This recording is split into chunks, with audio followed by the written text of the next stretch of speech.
Hello, my dear students. We are continuing chapter number 3, Protectionism versus Free Trade. And today's topic is equilibrium and disequilibrium. And let's start with equilibrium. So, as we said earlier, balance of payment or BOP, it should be balanced. It must be balanced in every situation. And so, this BOP is constructed on the foundation of double entry bookkeeping, that is, on the basis of debit and credit. Debit and credit should be equal in every situation. It means that debit should be equal to credit. That is, debit equal to credit or credit equal to debit. If debit on the current account is greater than credit side, fund flows into the country. എന്ന് വെച്ചാൽ current അക്കൗണ്ടിലെ debit സൈഡിലാണ് credit സൈഡിനേക്കാളും കൂടുതൽ amount എങ്കിൽ നേഷനിലേക്ക് അല്ലെങ്കിൽ എക്കോണമിയിലേക്ക് കൂടുതൽ fund വരുന്നുണ്ടെന്നാണ് അർത്ഥം. And the same which means that is recorded on the credit side of the capital account. അത് ക്യാപിറ്റൽ അക്കൗണ്ടിലെ ക്രെഡിറ്റ് സൈഡിലായിരിക്കും റെക്കോർഡ് ചെയ്യുന്നത്. Through this we can wipe out the excess debit. അങ്ങനെ നമുക്ക് ആ എക്സസ് ഡെബിറ്റ് വൈപ്പ് ഔട്ട് ചെയ്യാനായിട്ട് സാധിക്കും. And this equilibrium is represented through the formula, or the representation is current account plus capital account equal to 0. If current account plus capital account equal to 0, it means that there is accounting equilibrium. And that's all about equilibrium. And moving to disequilibrium, here we can understand from the word itself that it is not balanced. Something is not balanced in disequilibrium. When credit is not equal to debit or debit is not equal to credit, this imbalance may happen. Sometimes credit will be more than debit or debit can be more than credit. So, like this disequilibrium happens, which may cause imbalance in the balance of payment. This disequilibrium can be in the form of surplus and also in the form of deficit. When receipt of the economy is more than its payment, disequilibrium of surplus occurs. Disequilibrium of surplus is occurring at the situation where receipt is more than payments. Okay. In this case, demand of foreign exchange is less compared to its supply. Demand of foreign exchange is more compared to its supply, and this condition is surplus of disequilibrium, and it is a favorable one. For the nation, surplus of disequilibrium is a favorable one. And if you are considering disequilibrium of deficit, in that case, it is an unfavorable balance because here economy or the nation is having more payment compared to its receipt. So in case of deficit disequilibrium, we are having the nation is having more payment compared to its receipts, and here the demand for the foreign exchange is more than its supply, and this is unfavorable. So that's about deficit disequilibrium. So disequilibrium means there is something not balanced. Here debit and credit is not balanced in case of balance of payment, and there are two types of disequilibrium, that is deficit and surplus. In case of surplus disequilibrium, the nation or the economy is having more receipts compared to its payments, and in case of deficit disequilibrium, payment is more compared to its receipts. Okay. Moving to next point, causes of disequilibrium in balance of payment. So first one is population growth.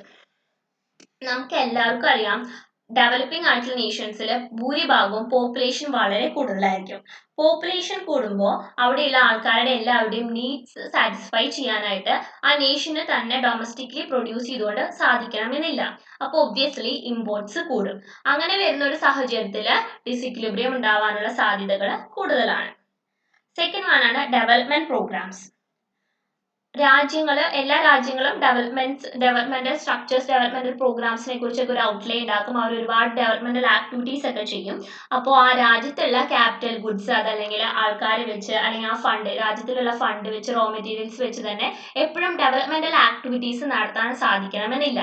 In that case they will hire from outside. പുറം രാജ്യത്ത് നിന്ന് അവർ ആൾക്കാരെ അല്ലെങ്കിൽ capital goods ഒക്കെ capital goods means machinery ആയിരിക്കാം, അതുപോലെ തന്നെ ക്യാപിറ്റൽ ഫണ്ട്സ് ആയിരിക്കാം, ഇതൊക്കെ പുറം രാജ്യത്ത് നിന്ന് അവർ വാങ്ങും. അങ്ങനെ വരുന്ന ആ സിറ്റുവേഷനിലും ബാലൻസ് ഓഫ് പേയ്മെന്റിൽ ഡിസിക്വിലിബ്രിയം സംഭവിക്കാവുന്നതാണ്. തേർഡ് വൺ ആണ് ഡെമോൺസ്ട്രേഷൻ ഇഫക്റ്റ്.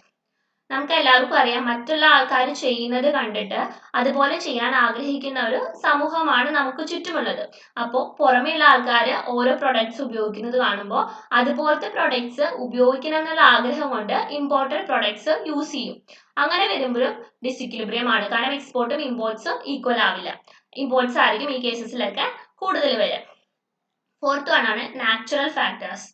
ഇപ്പോൾ കാലാവസ്ഥാ വ്യതിയാനങ്ങൾ കൊണ്ട്, അതല്ലെങ്കിൽ ഇപ്പോൾ എർത്ത് ക്വേക്ക് ഉണ്ടായി, അല്ലെങ്കിൽ നാച്ചുറൽ ഡിസാസ്റ്റേഴ്സ് കൊണ്ട് നമ്മുടെ രാജ്യത്ത് പ്രൊഡക്ഷൻ നടത്താൻ പറ്റായികയോ അല്ലെങ്കിൽ നടത്തിയ പ്രൊഡക്ഷൻ ആൾക്കാർക്ക് എത്തുന്നതിന് മുൻപ് ഏതെങ്കിലും രീതിയിൽ നശിച്ചു പോവാ. ഇപ്പം അഗ്രികൾച്ചറൊക്കെ നമ്മൾ നടത്തി, പക്ഷെ ഫ്ലഡ് വന്നു, അപ്പൊ അതെല്ലാം ഡിസ്ട്രോയ് ആയിപ്പോയി, ഇപ്പൊ കൃഷിയൊക്കെ ഡിസ്ട്രോയ് ആയിപ്പോയി. അങ്ങനെ വരുന്ന സാഹചര്യത്തിൽ ഭക്ഷണത്തിന് നമ്മൾ പുറം രാജ്യത്തെ ആശ്രയിക്കും. അങ്ങനെ നാച്ചുറൽ ഫാക്ടേഴ്സ് കാരണം ഔട്ടർ കൺട്രീസിനെ നമ്മൾ ആശ്രയിക്കുമ്പോഴും ബിഒപിയിലെ ഡിസിക്വിലിബ്രിയം സംഭവിക്കാവുന്നതാണ്. Next one is cyclical fluctuations. Cyclical fluctuations എന്ന് പറഞ്ഞാൽ ട്രേഡ് സൈക്കിളിൽ ഉണ്ടാവുന്ന മാറ്റങ്ങൾ കൊണ്ട് ഉണ്ടാവുന്ന ഫ്ലക്ച്വേഷൻ അല്ലെങ്കിൽ അതുകൊണ്ട് ഉണ്ടാവുന്ന ഡിസിക്വിലിബ്രിയം ആണ്. ഈ കേസസിൽ ഇപ്പോൾ ഏതെങ്കിലും ഒരു രാജ്യത്ത് ബിസിനസ് റെസിഷൻ, അതായത് ബിസിനസ് ഡൗൺ ആയി കഴിഞ്ഞാൽ അവിടെ നിന്നുള്ള എക്സ്പോർട്സ് കുറയും. അപ്പോൾ ഈ രാജ്യത്ത് നമ്മൾ ആ രാജ്യത്തെ പ്രൊഡക്ട്സ് ഒന്നും നമുക്ക് കിട്ടണമെന്നില്ല. അങ്ങനെ പല രാജ്യങ്ങളിലെ ട്രേഡ് സൈക്കിൾസിൽ ഉണ്ടാവുന്ന മാറ്റങ്ങൾ കൊണ്ട് നമ്മുടെ രാജ്യത്ത് ബിഒപിയിൽ ഉണ്ടാവുന്ന ഡിസിക്വിലിബ്രിയം ആണ് സൈക്ലിക്കൽ ഫ്ലക്ച്വേഷൻസിൽ പറയുന്നത്.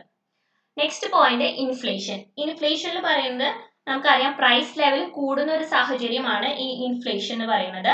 അപ്പോൾ നമ്മുടെ രാജ്യത്ത് ഡൊമസ്റ്റിക്കലി അവൈലബിൾ ആയിട്ടുള്ള ഗുഡ്സിനേക്കാളും ചീപ്പ് റേറ്റിൽ ഇമ്പോർട്ടഡ് ഗുഡ്സ് കിട്ടുമ്പോൾ ഒബ്വിയസ്ലി എല്ലാ ആൾക്കാരും ഇമ്പോർട്ടഡ് ഗുഡ്സ് ആണ് വാങ്ങുന്നത്. ഈ കേസിലും ഡിസിക്വിലിബ്രിയം സംഭവിക്കുന്നതാണ്. പുവർ മാർക്കറ്റിംഗ് സ്ട്രാറ്റജീസ് ആണ് അടുത്ത പോയിന്റ്. അതായത് ഡെവലപ്പിംഗ് നേഷൻസിൽ ഡെഫിസിറ്റ്സ് ഒക്കെ വളരെ കൂടുതലാണ്, അറിയാലോ. അതായത് എപ്പോഴും പേയ്മെന്റ് ആയിരിക്കും കൂടുതൽ കമ്പയർഡ് ടു റെസീവ്സ്.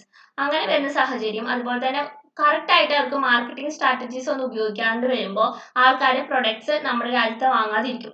അതിന് പകരം അതേ പ്രൊഡക്ട്സ് നല്ല മാർക്കറ്റിംഗ് സ്ട്രാറ്റജിയോടുകൂടെ വേറൊരു രാജ്യം നമ്മുടെ രാജ്യത്ത് ഇൻട്രൊഡ്യൂസ് ചെയ്ത് കഴിഞ്ഞാൽ ആൾക്കാർ അതായിരിക്കും വാങ്ങുക. അങ്ങനെ വരുന്ന സാഹചര്യത്തിലും ബിഒപിയിൽ ഒരു ഇംബാലൻസ് സംഭവിക്കാവുന്നതാണ്. Next point is flight of capital. Flight of capital പറയുന്നത് പല കാരണങ്ങളാൽ നമ്മുടെ നേഷൻ ഗോൾഡ് സ്റ്റോക്ക് അല്ലെങ്കിൽ ഫോറിൻ എക്സ്ചേഞ്ച് ഒക്കെ ലോസ് ആവാം.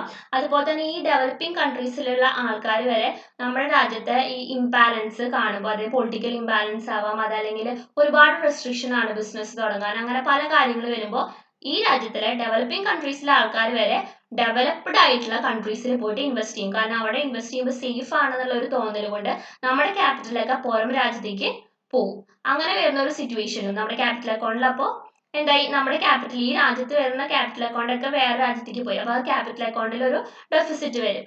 ഈ സിറ്റുവേഷനിലും ബിഒപിയിൽ ഒരു ഇംബാലൻസ് ഉണ്ടാവാനുള്ള ചാൻസസ് ഉണ്ട്. ലാസ്റ്റ് വൺ ആണ് ഗ്ലോബലൈസേഷൻ. നമുക്ക് എല്ലാവർക്കും അറിയാം, ഇന്ന് ഗ്ലോബ് എന്ന് പറയുന്നത് ഒരു എന്താ പറയാ, വേൾഡ് എന്ന് പറയുന്നത് ഒരു ഗ്ലോബൽ വില്ലേജ് ആണ്. അതായത് ഒരു ജസ്റ്റ് അത്രയേ ഉള്ളൂ. നമുക്ക് അമേരിക്കയിലെ പ്രൊഡക്ട്സ് മേടിക്കാം, ലണ്ടനിലെ പ്രൊഡക്ട്സ് മേടിക്കാം, നമ്മുടെ പ്രൊഡക്ട്സ് വേണമെങ്കിൽ ഓസ്ട്രേലിയയിലുള്ളവർക്ക് മേടിക്കാം, ജപ്പാനിലുള്ളവർക്ക് മേടിക്കാം. അങ്ങനെ ആർക്ക് വേണമെങ്കിലും എന്ത് പ്രൊഡക്ട്സ് വേണമെങ്കിലും എപ്പോൾ വേണമെങ്കിലും അവൈലബിൾ ആയിട്ടുള്ള ഒരു സിറ്റുവേഷൻ ആണ് ഇപ്പോൾ നടന്നുകൊണ്ടിരിക്കുന്നത്. അപ്പൊ അങ്ങനെ വരുമ്പോൾ നമുക്ക് എക്സ്പോർട്സിനെ ഇൻക്രീസ് ചെയ്താലും അതേപോലെ തന്നെ ഇമ്പോർട്ട്സ് നമ്മുടെ രാജ്യത്ത് ഇൻക്രീസ് ആവും. അതായത് ഓരോ രാജ്യങ്ങളെ എക്സ്പോർട്സ് ഇൻക്രീസ് ചെയ്യാന്ന് പറഞ്ഞു കഴിഞ്ഞാൽ ബാക്കിയുള്ള രാജ്യത്തേക്ക് കയറ്റുമതി ചെയ്യാന്നാണ് അർത്ഥം. അത് എല്ലാ രാജ്യത്തിലേക്കും ഈ പ്രൊഡക്ട്സ് എത്തുമ്പോൾ പല രാജ്യത്തു നിന്നുള്ള പല പ്രൊഡക്ട്സ് പല ആൾക്കാർ മേടിക്കും. അപ്പൊ നമുക്ക് എപ്പോഴും ഡൊമസ്റ്റിക് പ്രൊഡക്റ്റ് തന്നെ വാങ്ങാൻ നിർബന്ധിക്കാനായിട്ട് പറ്റില്ല. ഈ ഗ്ലോബലൈസേഷൻ വരുമ്പോൾ നമ്മൾ പല പ്രൊഡക്ട്സ് മേടിക്കുന്നു, പല ഇമ്പോർട്ടൻറ്റ് പ്രൊഡക്ട്സ് മേടിക്കുന്നു. ഇങ്ങനെ ഒരുപാട് കാര്യങ്ങൾ അവൈലബിൾ ആയിട്ട് വരുമ്പോൾ നമ്മുടെ പ്രൊഡക്ട്സിനെ ആൾക്കാർ കുറച്ച് തള്ളും അല്ലെങ്കിൽ നീക്കി നിർത്തും. അതാണ് ഈ ഗ്ലോബലൈസേഷനിൽ വരുന്നത്.